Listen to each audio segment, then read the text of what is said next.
Nesse vídeo, vamos ver alguns exemplos de uso da biblioteca GMP. Essa biblioteca serve para lidar, entre outras coisas, com inteiros de precisão arbitrária. Isso significa inteiros que têm centenas, milhares ou até milhões de dígitos. Então aqui eu tenho meu editor de texto aberto com um terminal do lado direito. Vocês podem usar o editor e o terminal que vocês preferirem. Tem um Olá Mundo, a gente vai compilar só para ver que está tudo certo. Como um primeiro exemplo, a gente vai ler dois números inteiros grandes e imprimir o produto deles. A primeira coisa que a gente vai fazer é incluir a biblioteca do GMP depois de incluir o stdio.h. É importante que seja depois. E aí agora a gente vai usar as funções gmp scanf e gmp printf. Elas suportam argumentos adicionais para ler inteiros grandes. Agora a gente vai declarar duas variáveis com os inteiros que a gente quer ler. E agora a gente vai inicializá-las, o que significa basicamente que o GMP vai alocar memória para elas. A gente pode inicializar uma variável de cada vez, fazendo mpz init m e depois mpz init in. Ou a gente pode usar a função de conveniência mpz inits, que pega uma quantidade variável de argumentos terminada por null e inicializa cada uma das variáveis. Um erro bem comum ao usar essa função mpz inits é esquecer do null do final, o que resulta em travamentos. Esse mpz significa multiprecisão, então precisão arbitrária, o MP, e o z é o z dos inteiros. Então isso é um inteiro de precisão arbitrária. A gente precisa especificar o z porque a biblioteca também suporta racionais e pontos flutuantes. Bom, agora a gente vai usar a função gmp scanf para ler os inteiros. E a gente vai usar esse porcentagem z para lê-los. Ao contrário de ler um inteiro normal, onde a gente viria aqui e colocaria porcentagem d e faria e comercial x para passar um ponteiro, as variáveis do tipo mpzt funcionam como se fossem arrays, então você não precisa passar o e comercial. Se o x estivesse declarado como inteiro, isso seria uma chamada válida da função gmp scanf. Você pode usar ela para ler tudo que você leria com scanf. Mas como ele não está declarado, eu vou remover aqui para não ter um erro de compilação depois. Agora eu vou declarar uma outra variável para a resposta e vou inicializá-la. E agora eu vou fazer mpzmul, que é multiplicação, e eu vou passar nessa ordem aqui, resposta mn. Aqui a gente vê um padrão bem fundamental do GMP, que é o seguinte: toda vez que você quer que uma função retorne algo, na verdade você preenche uma variável do tipo mpzt que foi passada para a função. Então a função de multiplicação ela não só recebe os inteiros mn que a gente vai multiplicar, mas ela recebe um espaço onde será colocada a resposta.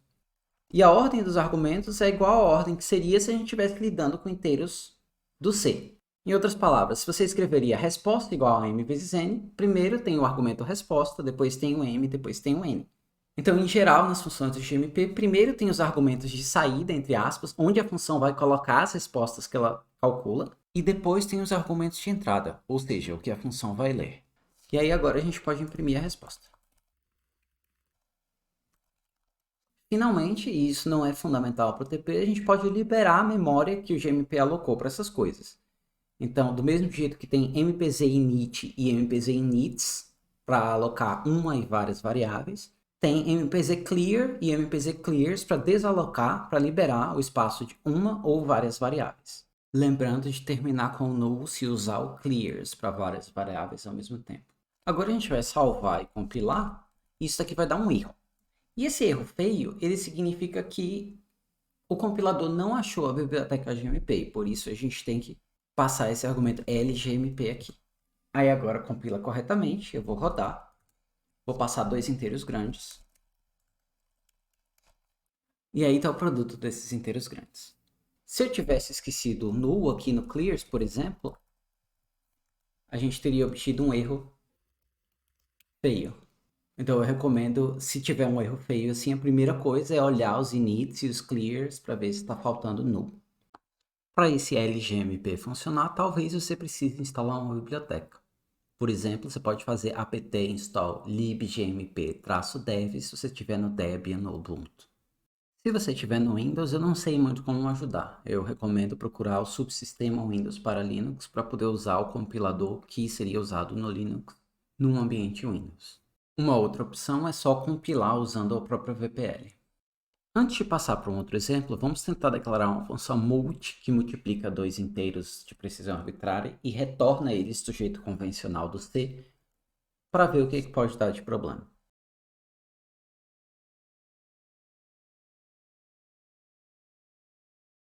Bom, então essa seria a função equivalente. Quando a gente for compilar aqui, ele vai dizer, ó, multi está declarada como uma função que retorna um array. Internamente, um MPZT, como eu tinha falado anteriormente, é para todos os fins práticos um array. No C, a gente não pode retornar um array. A gente pode retornar um ponteiro. E tem várias situações que você escreve uma coisa que é um array e o C converte para um ponteiro, mas um array e um ponteiro não são a mesma coisa. Resumindo, isso daqui de escrever MPZT como valor de retorno de uma função está sempre errado. Se a gente quiser retornar um inteiro grande de uma função, a gente tem que criar um argumento adicional na função e preencher esse argumento com a resposta que a gente quer, assumindo que ele já está inicializado, ou seja, que a memória para ele já está alocada. Então a gente não precisaria disso daqui, não precisaria disso daqui e colocaria void. E aí a função fica trivial de multiplicação, mas ela era só para dar um exemplo. Então eu vou deletar essa função multi aqui. E antes de eu passar para o próximo exemplo, eu queria demonstrar uma outra função do MPZ. Imagina que ao invés de resposta igual a m vezes n, eu quisesse fazer só resposta igual a m, por algum motivo. Eu ia fazer o seguinte, eu ia fazer MPZ set resposta m. Então o set é a função que corresponde a atribuir uma variável a outra. Tá, então eu vou apagar isso agora e vou fazer um outro exemplo. Vou começar declarando duas variáveis, P2 e P3, já eu explico para que eu vou usar elas. E eu vou inicializar P2. E eu queria que ela começasse com o valor 1. Então eu vou fazer assim, eu vou fazer mpz set ui P2 1. O que isso significa? mpz set atribui um inteiro de precisão arbitrária a outro inteiro de precisão arbitrária.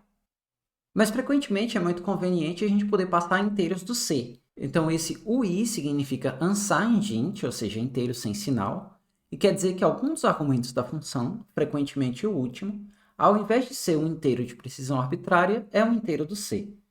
Se eu quisesse atribuir menos 1 ao P2, eu teria que fazer SI aqui, para dizer que é um signed int que eu estou passando, o inteiro com sinal. Mas vamos voltar para o i aqui, porque eu quero que comece com 1. Similarmente, eu quero que o P3 também comece com 1. Então, eu inicializo a memória para ele e faço com que ele seja 1. Existe uma função que faz as duas coisas ao mesmo tempo, que é a init set ui. Eu passo o valor aqui. Agora eu vou querer que P2 seja igual a 2 elevado a 1000.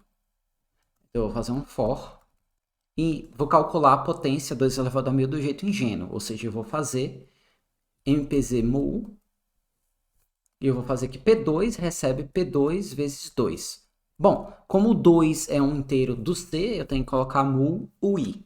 E similarmente, eu vou fazer P3 sendo, digamos, 3 elevado a 700. Então, eu vou fazer esse loop ir até 700. E aqui eu vou colocar P3, P3 e 3. Note que eu posso passar um argumento como entrada e saída ao mesmo tempo. E o GMP cuida de tratar que isso não vai dar problema. Isso pelo menos para as funções que o GMP fornece. Se você implementar a sua própria, fica a seu critério se você considera que é para poder usar desse jeito ou não. E agora imagina que eu quero saber se 2 elevado a 1000 é maior ou menor que 3 elevado a 700. Do mesmo jeito que o C tem a função strcmp para comparar strings, o GMP tem uma função similar para comparar inteiros de precisão arbitrária. Então imagina que eu quero verificar se P2 é maior que P3. Eu vou escrever assim, eu vou escrever if mpzcmp, e aí eu vou fazer aqui P2, P3, na mesma ordem que tem ali, o mesmo sinal, se lá é maior, aqui é maior, 0. É a mesma convenção que o strcmp usa. Você escreve o loop do jeito ingênuo, como se você suportasse comparar com o sinal de maior, e aí você copia a mesma ordem dos argumentos e o mesmo sinal e coloca um 0 no final. Então, se a gente quisesse comparar P2 igual a P3, a gente faria igual a 0. P2 menor que P3, a gente faria aqui menor que 0. Bom, vamos voltar para o maior e eu vou fazer assim. Se for maior, eu vou imprimir que 2 elevado a 1000, entre parênteses, eu vou colocar um ZD aqui para imprimir o valor do 2 elevado a 1000, é maior que 3 elevado a 700. Vou colocar outro parênteses aqui. E aí eu vou passar o P2, P3. E bom, colocar um barra N aqui, né? Caso contrário, eu vou copiar o código de cima. Não é a coisa mais bonita do mundo, mas eu vou colocar aqui é menor ou igual a.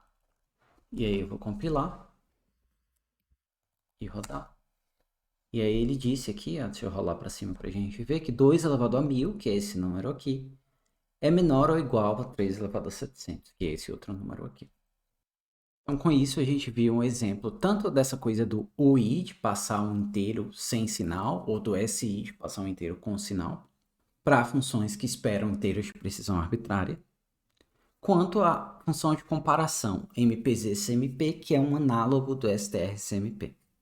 E aí, se a gente quiser, agora a gente pode desalocar a memória, liberar a memória. Não esquecendo do null, quando a gente desaloca mais de uma numa linha só. Isso completa a demonstração básica da biblioteca GMP. Finalmente, eu gostaria de mencionar que o melhor jeito de conhecer funções específicas do GMP é abrir o manual, que está disponível tanto em HTML quanto PDF, mas o PDF tem um formato mais bonitinho. E as seções talvez mais relevantes para a gente são a parte básica, que é equivalente ao que a gente viu nessa aula, talvez, e a seção 5 de funções inteiras, que tem várias das funções que vocês vão poder usar nos TPs. Eu recomendo, antes de procurar na internet, dar uma olhada no manual, deixar o PDF do manual salvo e dar uma busca lá no próprio manual. A versão em PDF do manual está disponível nesse endereço aí.